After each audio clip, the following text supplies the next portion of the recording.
You're listening to a 3CR podcast of independent community radio station 3CR in Melbourne, Australia. Evil minds that plot destruction,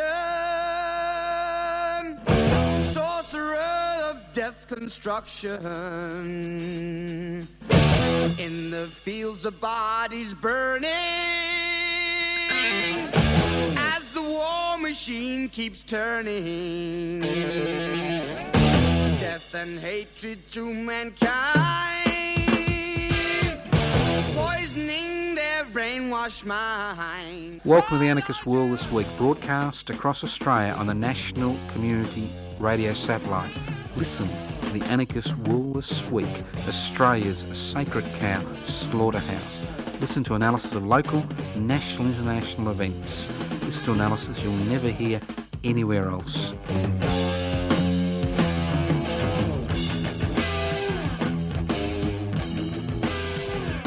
Welcome to the Anarchist World This Week, broadcast across Australia via the Community Radio Network. This program is streaming live on 3cr.org.au. That's right, 3cr.org.au. So if you're called away, if nature calls or your neighbour's house is on fire and you need to help to put it out, don't despair. The program is a podcast. If you're wondering what anarchy is all about, it comes from the Greek anarchos, which means without rulers. And that's the key, R-U-L-E-R-S. It's not about without rules. Now, obviously, because you and I are tainted with original sin, we can't be trusted to govern ourselves through direct democratic means, and we can't be trusted to hold wealth in common and use it for the common good.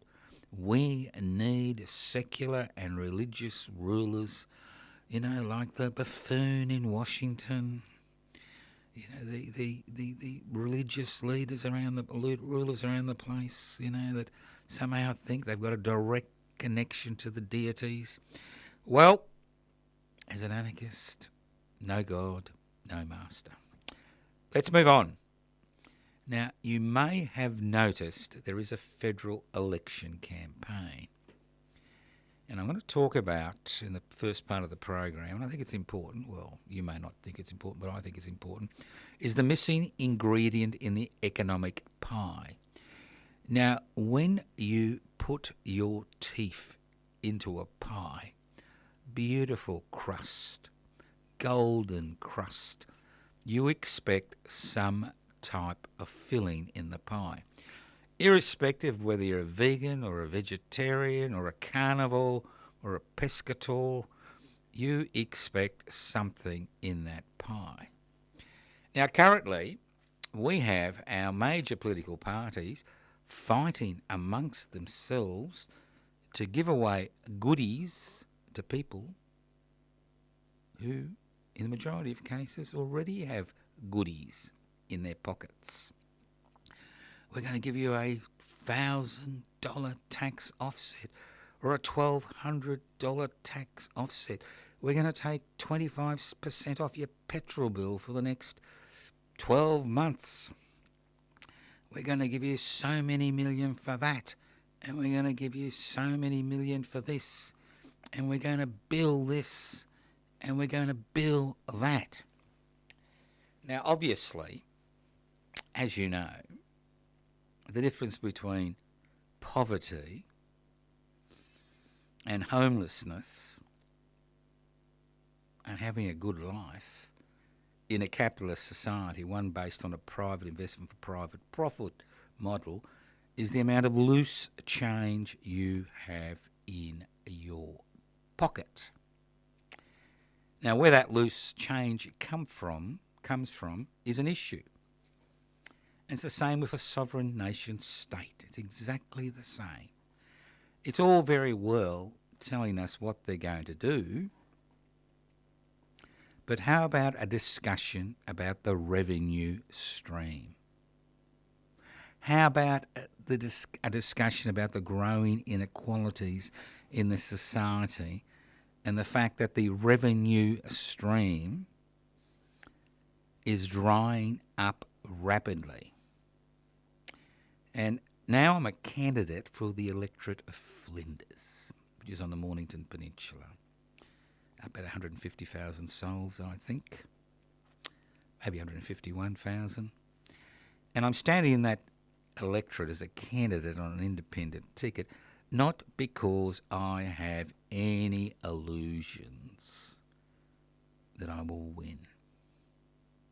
Most likely out of 7 candidates on the ballot paper, I'll be lucky not to become number 7.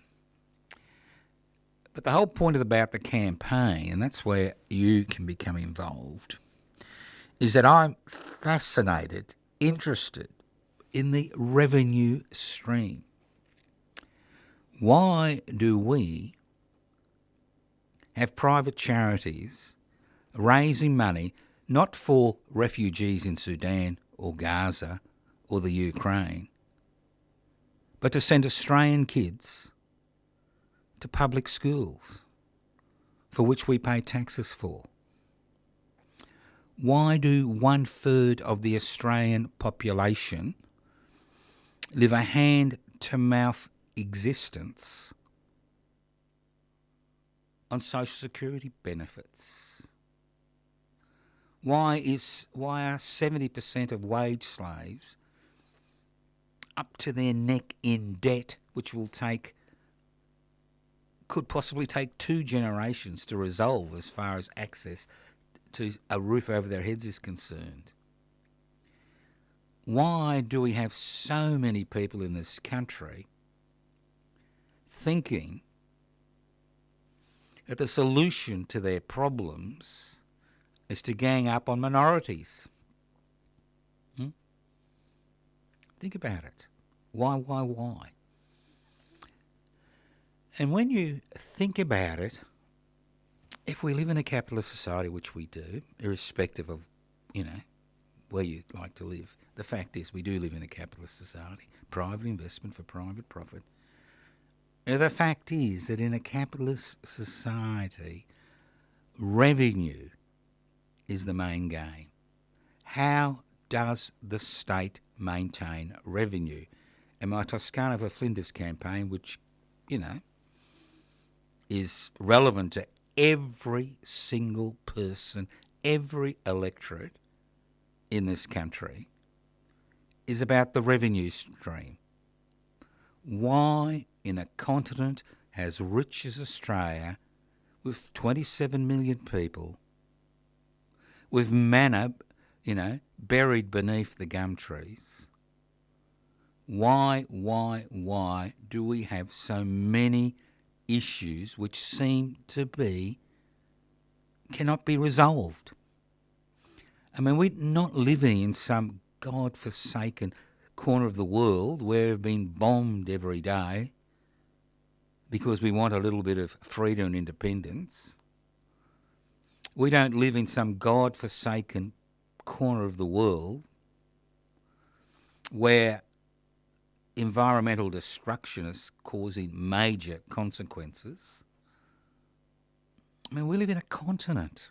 There's only 5 continents on planet Earth. We have 27 million people on this continent. There are 8 billion people on planet Earth, struggling to survive, exist. So why? And if we accept the fact, and we need to accept the fact that we live in a capitalist society in this country, that's the mantra, the everyday mantra. Why? Well, obviously, it's a matter of the income stream, the revenue stream. Where does the revenue stream in Australia come from to allow the state to tackle issues which have a profound impact on people, like access to health, access to medical care, access to public services, and the list goes on and on? Well, it's simple.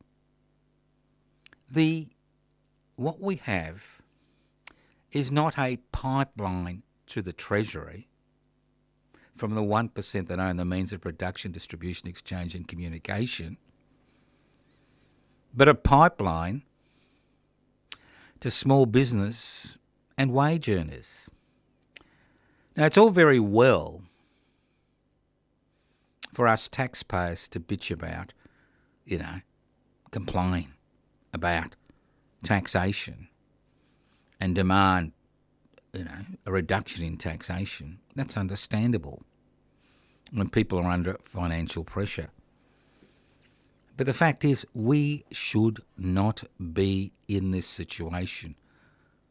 We should not have private charities needing to raise money to send Australian kids to Australian public schools. We don't need private charities to fill the gap as far as mental health concerns in this country. We don't need that. What we need is a change in the way taxation is used in this country. Now, obviously, I'm not talking about revolution or blood in the streets. I'm talking about simple parliamentary reform. Simple parliamentary legislation. See, the problem is with the current parliament, and most of the political parties and independents in the current parliament, it's not about ensuring that we use the Commonwealth for the common good, but it's all about passing legislation which enshrines the ability to enrich themselves to a minuscule minority at the expense of the rest of us. Now, one of my primary slogans in the Toscano for Flinders campaign is, never again will Australians have to rely on the crumbs brushed off the corporate table. Because let's look at where revenue comes, and we're looking at the federal structures currently, federal government. Taxation, personal income tax, still accounts for over 65 cents in every dollar which is raised. And most of this income comes from people earning less than $120,000 a year. Corporate taxation accounts for just over 25%. In some years, 30%. And 1/3 of major corporations pay no tax legally. And that's the key. You don't have to rort the system in Australia not to pay tax. You can do it legally because of legislation which has been passed through Parliament. So what am I proposing, and what am I suggesting that you propose? Okay, let's change the revenue stream. Let's add a few more pipelines to the revenue stream to the Treasury, so the government of the day has the revenue to resolve the issues which face us as individuals, as a community, and as a nation state. Why? We have a goods and services tax, 10% on the majority of goods and services which we acquire. All right, 10%. This 10% goods and services tax has its maximal income on people who earn the least, and especially the 1/3 of Australians who rely on social security benefits to survive. Think about it. If you have a pension of, let's say $400 a week, which is pretty high, and 10%, $40 of that goes into goods and services tax, that leaves you $360. Yeah? So it is a significant income, impost. If you earn, let's say, $1,000 a week, even $2,000 a week, a 10% goods and services tax is a significant impost. So why don't we have a financial transaction tax? It's interesting that when the goods and services tax was introduced, there was no debate about introducing a financial transaction tax. A 1% financial transaction tax on all transactions over $5,000 would raise more than $120 billion,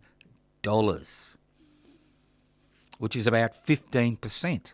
I think it's about 10% of the current revenue raised by government. Simple.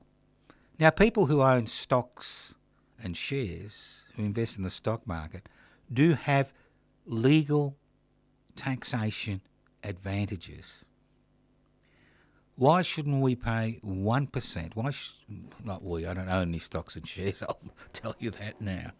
Not even in any a little bit of superannuation I have. There are no stocks and shares. That's my decision, all right?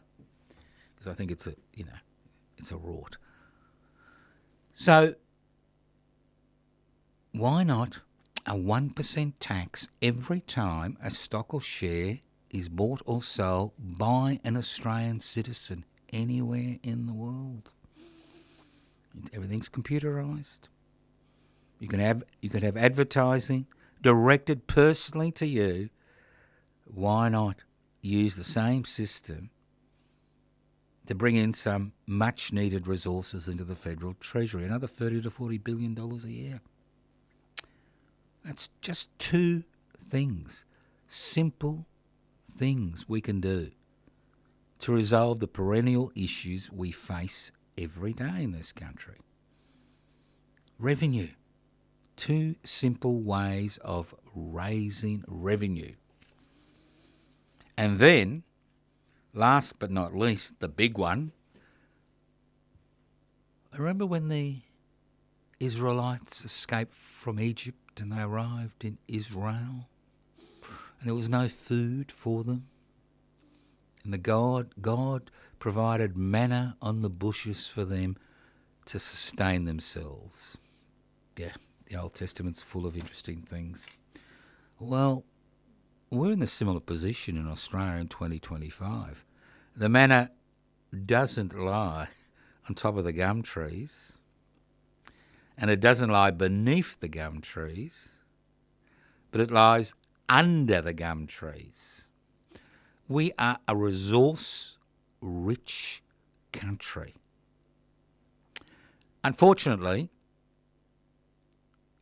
in this country, although we're resource-rich, most of the resources under our feet, and let's not forget that anything under, I think it's 8 or 12 inches under the crust of the earth belongs to the state, not you.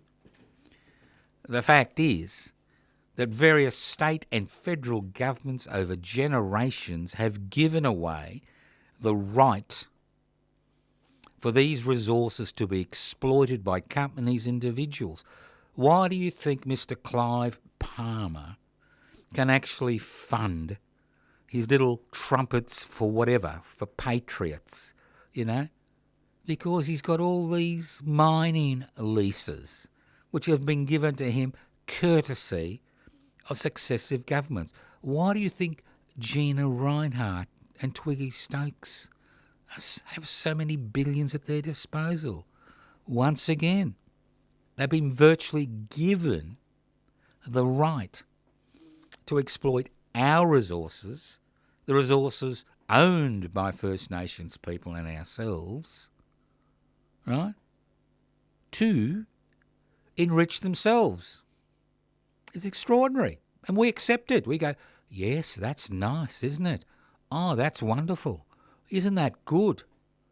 What an extraordinary race of people we are on this continent, that we're quite happy to have resources which belong to the Commonwealth of Australia to be used to enrich corporations and individuals at the expense of the rest of the Australian community, including First Nations people. Nationalising these resources, or if you don't like the word nationalising, increasing taxation on these resources would help. to resolve many of the issues which cannot be resolved because there is no revenue stream in this country. So that's the reason I'm standing as a candidate in Flinders. I can't stand in every bloody electorate. But again, I was invited to go down there and stand, and I'm standing on that position. If you're interested in the campaign, have a look at the Facebook page, Toscano for Flinders. If you like it, share it. You don't have to share it just in Flinders. What I'm interested in is promoting the idea that the way to resolve the issues we face as a people, as a nation, is within our hands. And for us to continue to support the status quo and support what is occurring in this society today, considering the extraordinary riches we enjoy as a nation state, is criminal and tragic and pathetic. You listen to the Anarchist World this week? Oh, yeah. And if you do like what you see, share it. Share it. Share it around the country.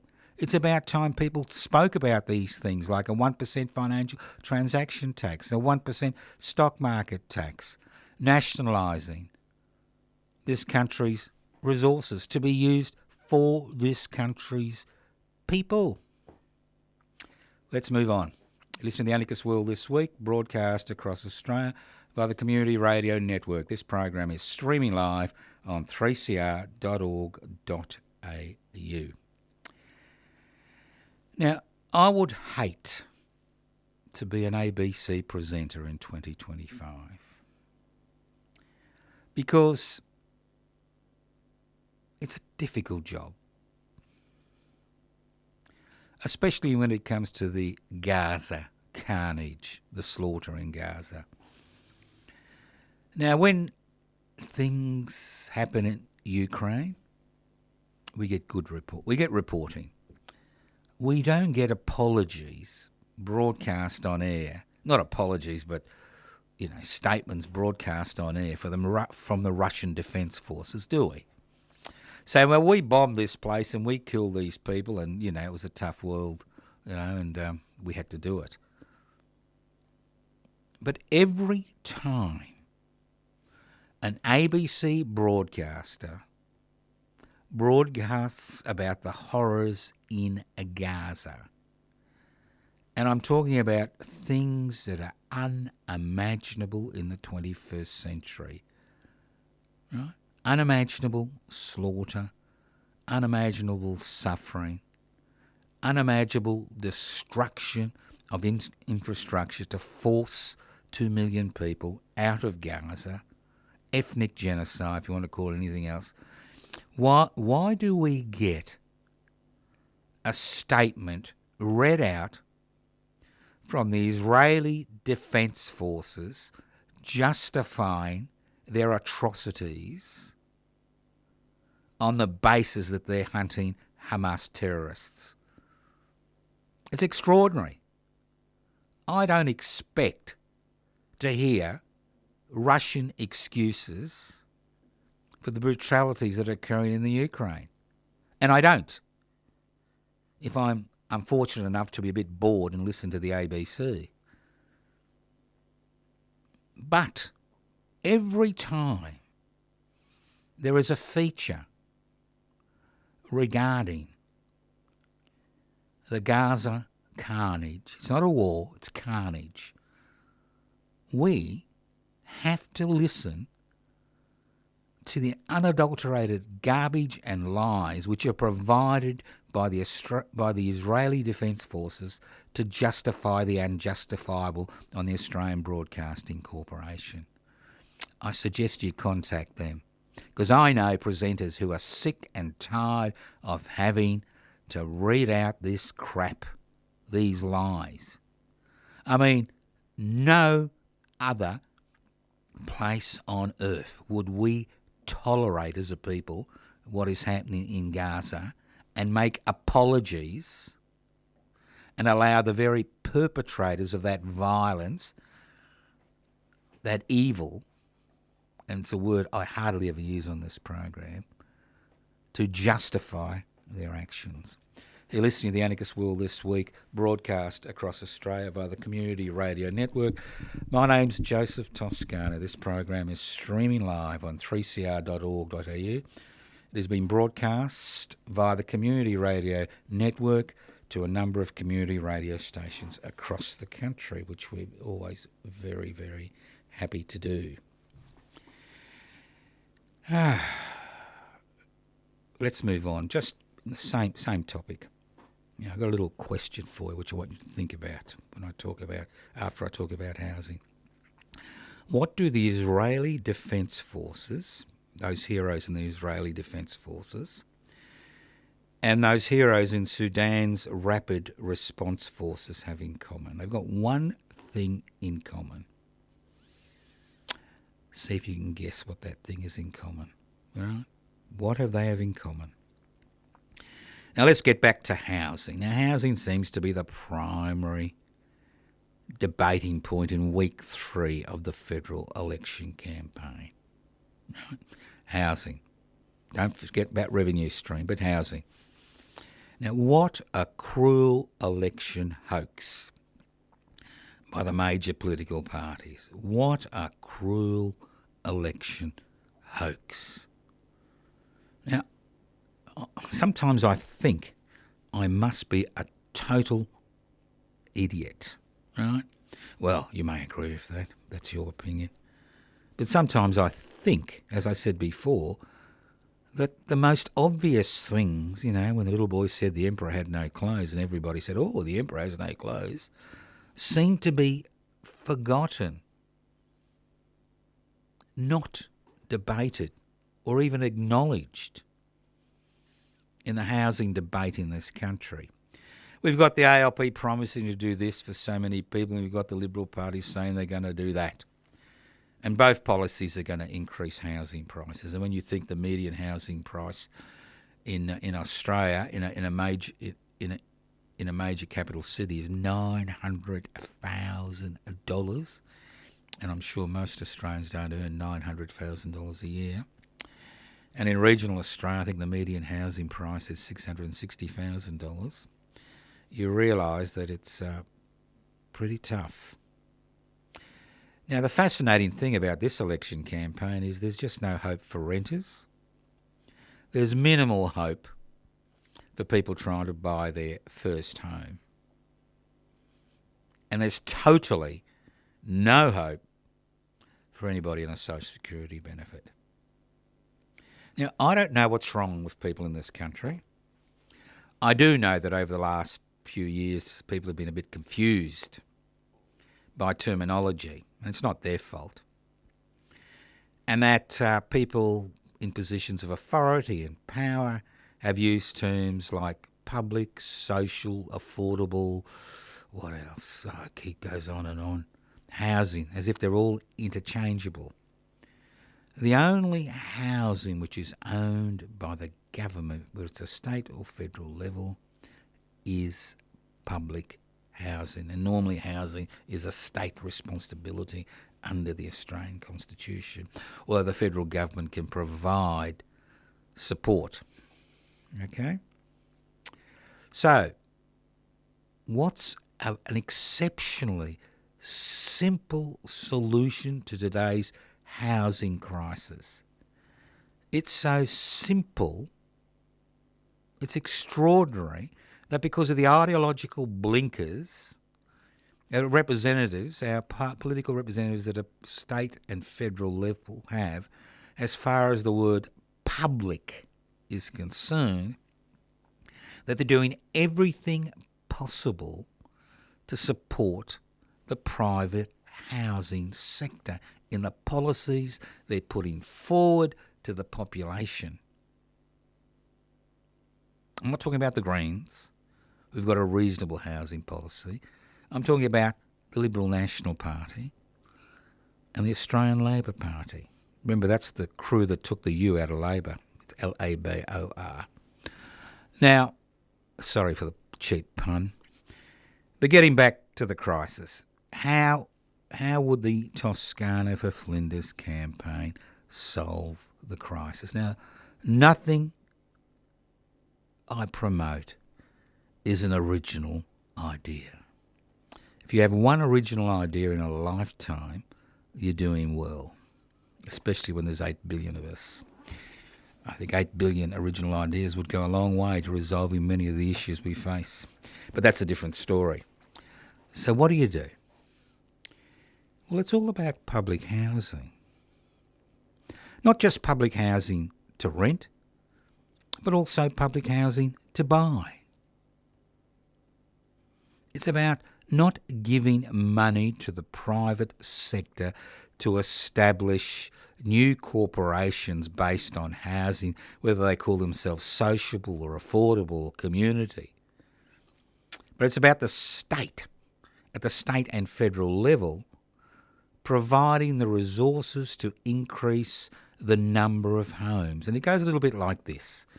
I mean, when you have a section of society which is totally dominated by the private sector, what you have is the creation of cartels which pretend they exist, irrespective of the Australian Competition and Consumer Commission's efforts, but in reality they collude.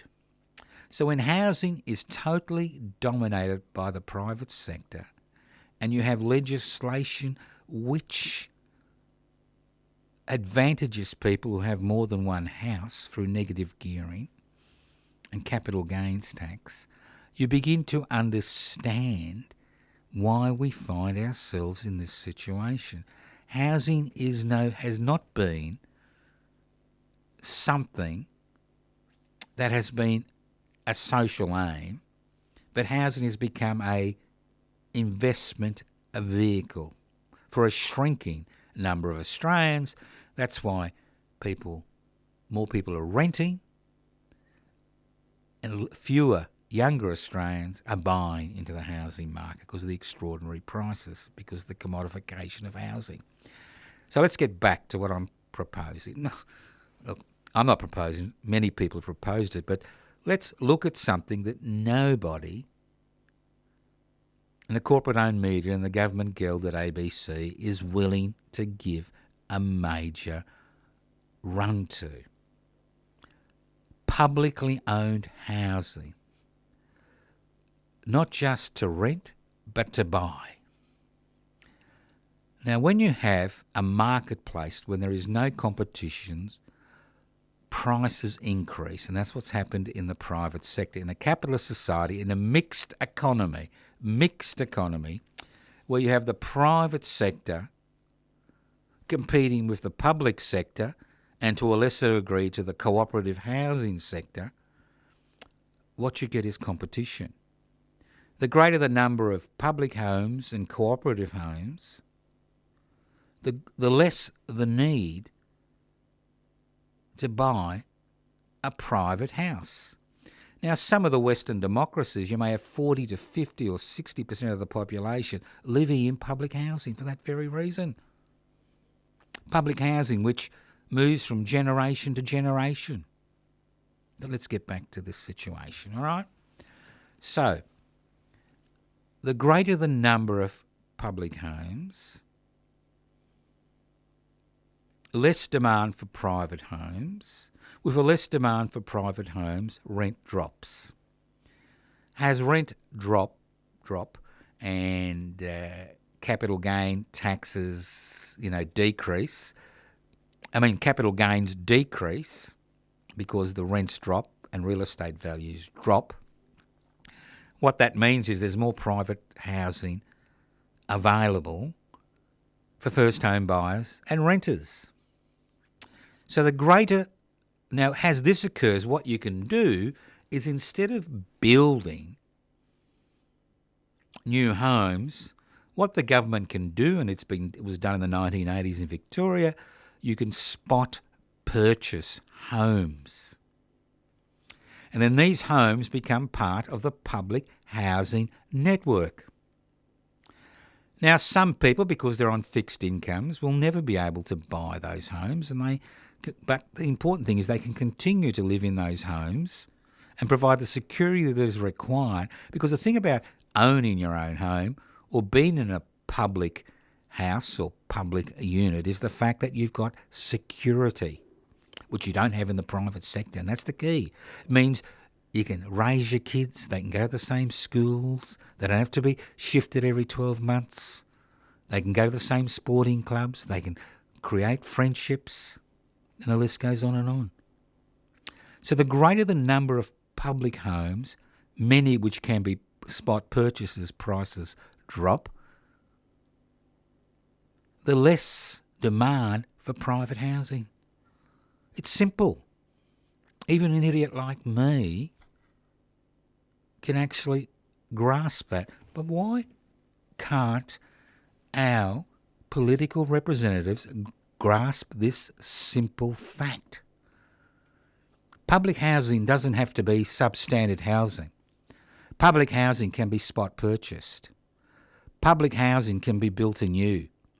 Public housing could be for renting or it could be for buying over a number of decades. But it means intervention in the marketplace by the state through an increased revenue stream. Through a 1% financial transaction tax, through a 1% stock market tax, through the nationalisation of this country's mineral resources. It's all interlinked. What you can and cannot do in a capitalist society is basically dependent on the revenue stream, whether it's private revenue stream or state revenue stream. And if the state refuses to look after the interests of the majority of its population, it is no longer doing its job. You listen to The Anarchist World this week, broadcast across Australia by the Community Radio Network. Well, before I answer the question, what do the Israeli Defence Forces and the Sudanese Rapid Response Forces have in common? I just wanted to... Look, it's been 2 years since the civil war began in Sudan. Now, Sudan has had an extraordinary history since it achieved independence from the British, I think in 1959. I think it was so stable in the 1960s under a democratic government that even Queen Elizabeth came to Sudan to have a look what was going on. Now, unfortunately, Sudan had been under a particularly brutal military dictatorship for the last 30 years. And in an attempt to retain South Sudan within the Sudanese sphere, and let's not forget the United Nations had temporarily given Sudan the responsibility of looking after South Sudan, we saw the creation by the al-Bashir-led a war criminal, al-Bashir a war criminal. There is an international warrant out for his arrest, like Mr Netanyahu, another war criminal, but that's another story. The fact is that what we saw around 5 years ago was a popular revolt against the military dictatorship. Now, this popular revolt was only partially successful. And although al-Bashir was ousted from power by his own military colleagues, the fact is that the greatest beneficiaries were to the Rapid Defence Forces, or Rapid Response Forces, whatever they call themselves. So who are they? Well, they are the descendants of the Janjaweed, which was established by al-Bashir to create, Janjaweed means devils on horseback, to carry out atrocities in Western Sudan, Darfur, and now the independent country of South Sudan. So with the failure of the popular revolt 5 years ago, we saw a coalition of the Janjaweed, who renamed themselves the Rapid, Support services, or forces, Rapid Support Forces, RSF. That's right, the Rapid Support Forces. They renamed themselves and came into a coalition government with the military. Now, obviously, Mr al-Bashir, who'd been in power for over 30 years, had quite a following in the Sudanese military. And almost 2 years ago, just over 2 years ago, the Rapid Response Forces, the Rapid Security Forces, the RSF, the Rapid Security Forces, attempted a coup against the military, with disaffected members of the military who are still supporters of the dictator al-Bashir. Now, this has resulted in a civil war. Although the world's attention has been glued to the carnage in Gaza, atrocities have been occurring in Sudan, which has led to the displacement of over a third of the population, imminent starvation. And although the Sudanese military has been making gains over the last 6 months, retaking the capital, Khartoum, there are still significant sections of Sudan which are under the control of the Rapid Security Forces. So, who are they? Well, the ragtag army, supported financially and militarily by elements in the Middle East who are financing them, who believed they could control them and have access to Sudan's extraordinary resources. Sudan's a little bit like Australia. It's got extraordinary manna under their trees, acacia trees. Or beneath, I should say. So we have this situation. So what does the Israeli Defence Forces and the Sudanese Rapid Security Forces have in common? They both have a total disregard and disrespect for human life. In the last few days, we have seen the Israeli Defence Forces bomb the last functioning hospital in Gaza, claiming that Hamas had a base in the hospital. This is an Anglican hospital, not an hospital run by, Hamas. A hospital financed and run by the Anglican Church. Last functioning hospital. And what's this about? This is about to destroy civil infrastructure so people can no longer live in Gaza. If you can't forcefully expel them, you expel them by ensuring they don't have even the basic necessities, access to necessities, whether it's food, water, medicines, sewerage, and the list goes on and on. Total disregard for human life. The Sudanese Rapid Security Forces, the RSF, are they use the same methods. They use terrorism. The Israeli Defence Forces use state-sanctioned terrorism. The Sudanese Rapid Security Forces use terrorism as part of a extra government militia.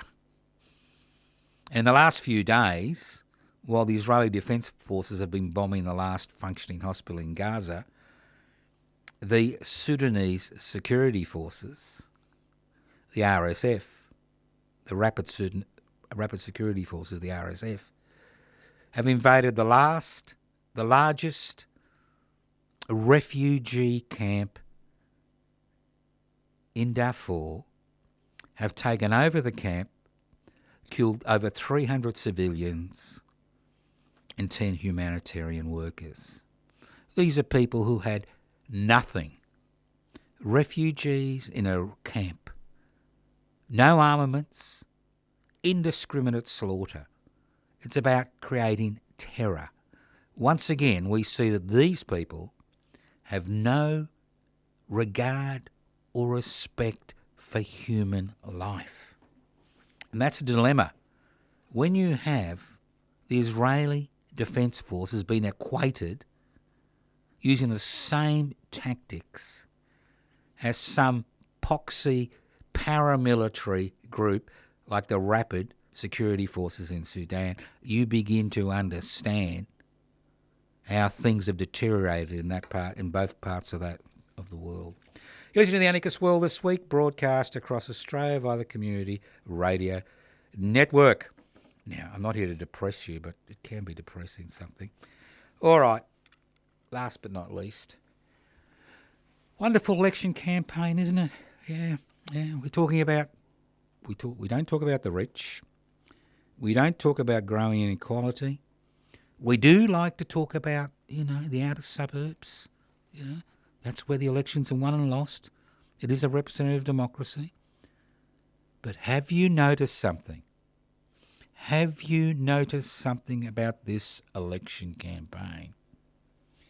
How about the third of Australians who rely on social security benefits to survive? Think about it.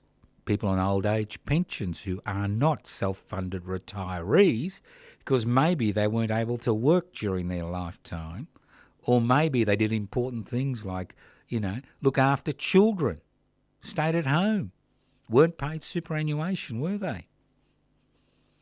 And then we have the unemployed. Although it's a small number, about 4%, it's still about 500,000 people. Then we have disability support pensioners. And then we have single parents. And then we have people on student allowances. So what have the major parties promised to this third of Australians who lead a hand-to-mouth existence? If their refrigerator breaks down, they have to make a decision about not paying the rent that week or not having a refrigerator to keep their food, from going off.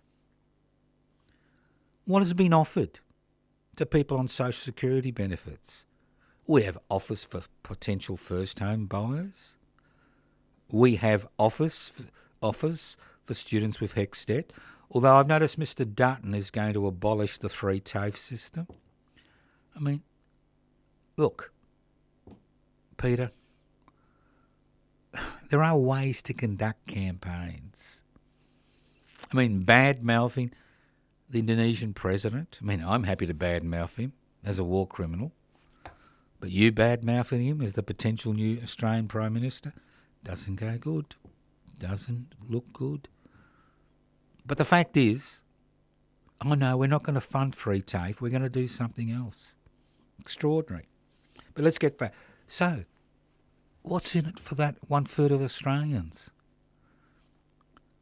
Look at the policies. If somebody knocks on your door, ask them, what's in it for me?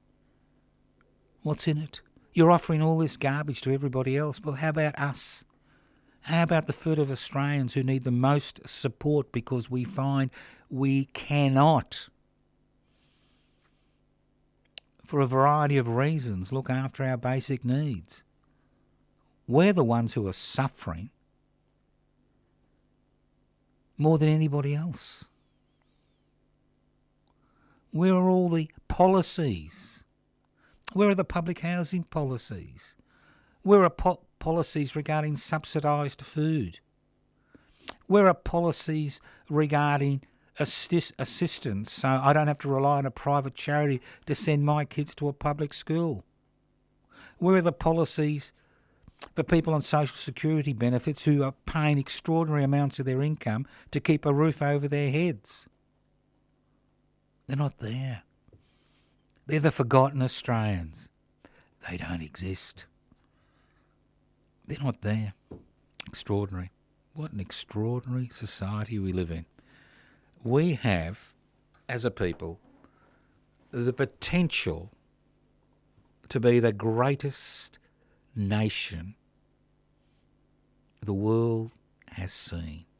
Not in terms of conquering other people, but in terms of looking after people in this country and assisting people around the world who need assistance.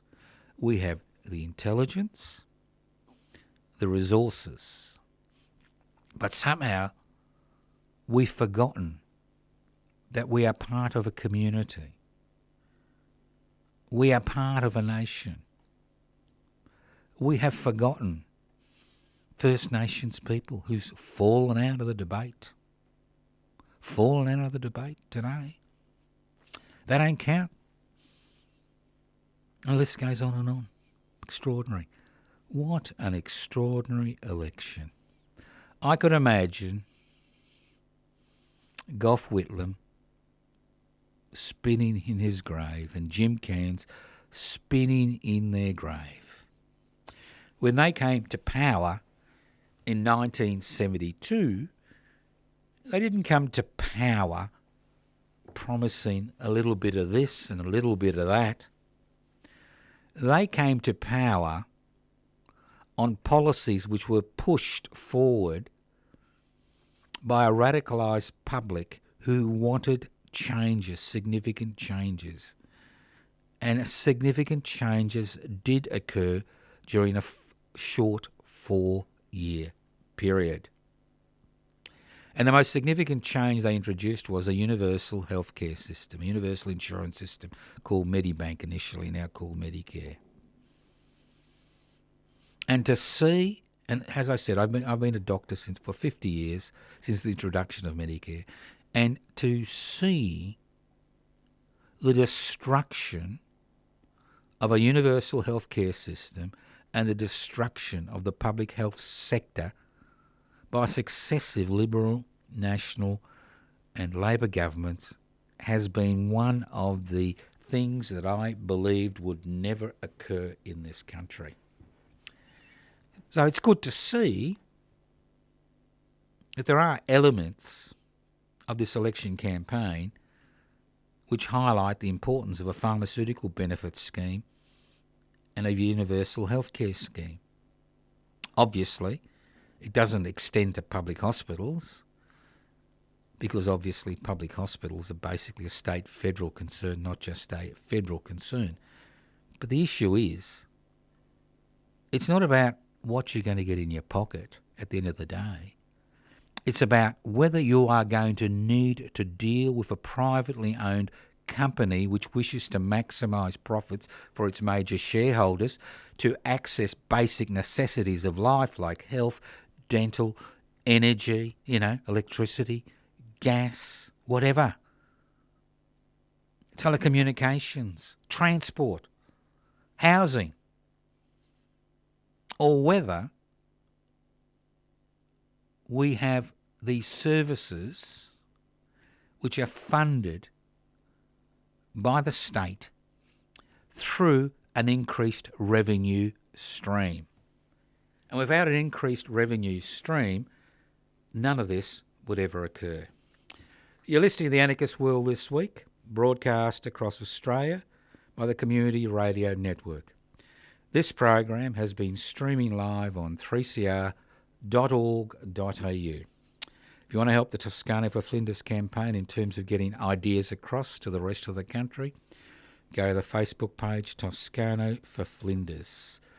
Share the information.